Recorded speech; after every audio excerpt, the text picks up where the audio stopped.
Hey everyone, Todd Heitkamp, Jack Linneman from Dakota Angler here with another episode of Inside the Tackle Box.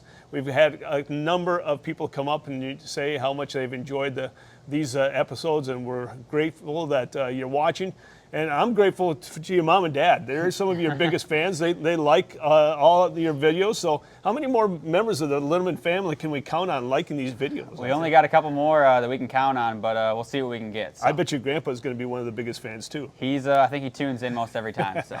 Well, in this episode, we're going to talk about something that I never thought that we'd talk about, and that's bobbers. And most of us have gotten our start by using a bobber, the typical red and white bobber, but like everything in the fishing industry, things have evolved, and bobbers have evolved as well.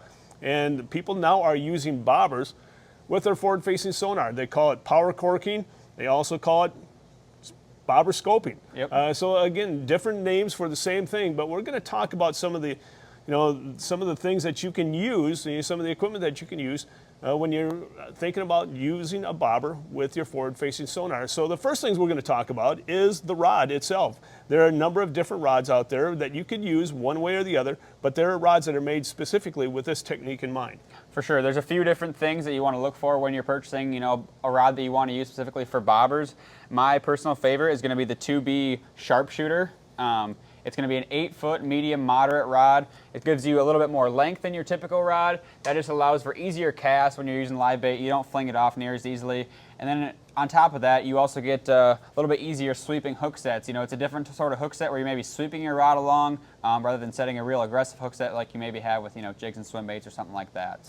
And so like we've said, in other episodes, you can use your existing tackle if you want to, like your 7-foot rod or anything like that. But again, with these longer rods, it's going to make that hook set a little bit more efficient, a little bit more effective, and a little bit more enjoyable for you too. And and to give you an idea on how popular this is actually becoming, some rod companies are coming out with their own version of bobber corking rods. I shouldn't say bobber corking, power corking rods. 13 Fishing is going to have their own edition, as well as Temple Fork Outdoors. And we actually fished with the prototype, and we were able to give them our feedback on how we thought the rod could be made better. So we're really looking forward to those two companies coming out with their own rods. Now, along with the rods comes with the reel. Yeah, for sure. The reel isn't necessarily as important. You just want something with a smooth drag, and then something that's going to balance well with the rod. So, 2,500 to 2,000, something in that size is going to be the best bet for you, and then you're pretty much set to go as far as rod and reel goes. So then obviously the next thing is line. And we've talked about sometimes the line isn't that important, but with this type of technique, the line really is more important than what a person may think. No doubt. It can make or break your trip. No pun intended. Yeah, exactly. I've used pretty much any sort of line, whether it's braid, fluoro, mono, and there's pretty much one line that I've set on. Fluoro is not going to be really what you want because it's going to sink, and that makes hook sets nearly impossible. Braid, some guys will use that. I don't really prefer to use braid because your bobber stops don't really slide very easily, or they get caught up on your guides. That's another thing I guess I should mention. On some of your technique-specific bobber rods, you'll have increased guide sizes, so that way that bobber stop does slide through there a lot quicker and easier without sliding. So I've kind of settled on this on mono opposed to braid or fluoro. My personal favorite would be your Suffolk Advanced. It's going to be similar to your traditional monos, but it's not going to have quite as much stretch, and then it doesn't have quite as much memory. So, your traditional mono, it sits in the spool for a little bit, and it just coils immediately when you cast it out. This advanced mono is going to have a lot less memory. It just makes it overall a nicer casting line. And I've noticed that you've learned from previous videos of previous episodes that you're using that box to cover up your face this time, not mine. So we're moving ahead in this thing.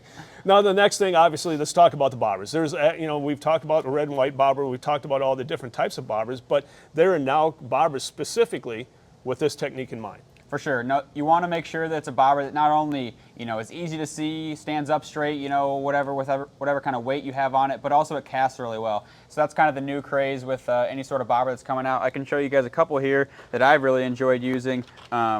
You have your probably oldest one in this is going to be your Thill wobble bobber. It moves a lot with really no wind, which is really nice. Then you kind of have a newer one that's pretty similar, your Kalen's sharpshooting bobber, a very similar bobber to your wobble bobber, except it does have an insert throughout the whole bobber there, which makes it a lot easier to thread the line through. A lot of guys like that. And then a brand new one this year is going to be your sharpshooting float. So it kind of has that dart-like insert on the top, and it actually makes it cast really nice. And I was going to point out with the Kalen's bobber, they also sell that in a kit. What you were showing, that has everything that you need when you are going out there power corking. So again, it's one of those things that will make it a little bit easier if you never did it before to start with a kit. For sure, it definitely takes out the guessing game with it. You got your jigs in there, you got your beads, you got your little swivels, you got your bullet weight or your egg sinkers, and you're pretty much all set. So if you don't want to do the kit and you want to get some of the better options out there as far as hooks or terminal tackle, what do you prefer? What do you like to use? For sure. So I pretty much would start with weights anyways. Northland makes a really good cylinder weight. It's similar to maybe your regular egg sinkers, but it's going to be tungsten, so it falls a lot quicker. Maybe not as big a deal if you're fishing in real shallow water, but if you're fishing a little bit deeper, it works really nice. And then the other thing I've noticed is with a tungsten weight, it doesn't, opposed to lead, it doesn't crimp that I guess hole on each side of the egg sinker, and it can kind of fray your line. So that tungsten weight works really well as far as that goes too. I also prefer like a VMC rolling swivel or any other sort of barrel swivel works really nice, just to go from your mono and then to your smaller leader with your weight on the top side. As far as hooks go, you can use either a jig or a hook. I prefer to just use a regular hook. Most of the time. A number 2 VMC Tech set would be my personal favorite. You can use that with leeches, crawlers, minnows, whatever you kind of prefer, or a time of year depending as well. You can go down to a number 4 if you're using a little bit smaller leeches or minnows, but now number you 2 also is the most universal. Sorry to interrupt you, but you also mentioned that you were going from the line to a leader.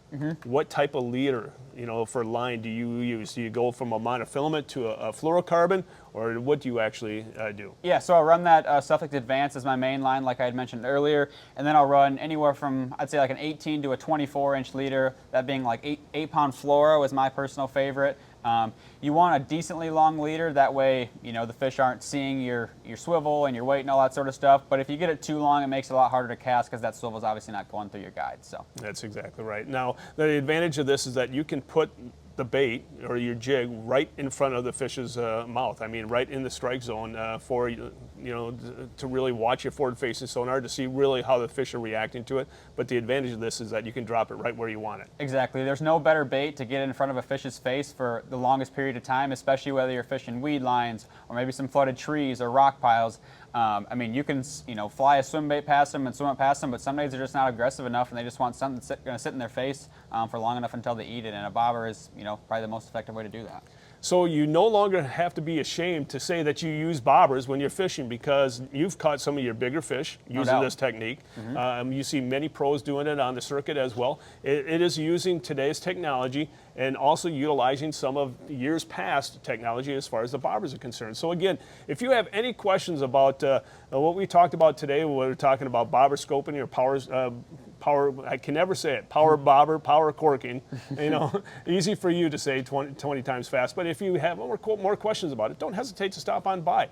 And that's the reason why we do these segments, to show you what the equipment is that we use. And that's why we sell it. We sell it, the equipment that we use and that we have the most confidence in. So again, stop on by, check it out, talk to Jack or myself or Josh or Bryce or any other guys that are working here. We'll be more than happy to help you. And if you can't make it to the store, make sure you check us out online at dakotaangler.com.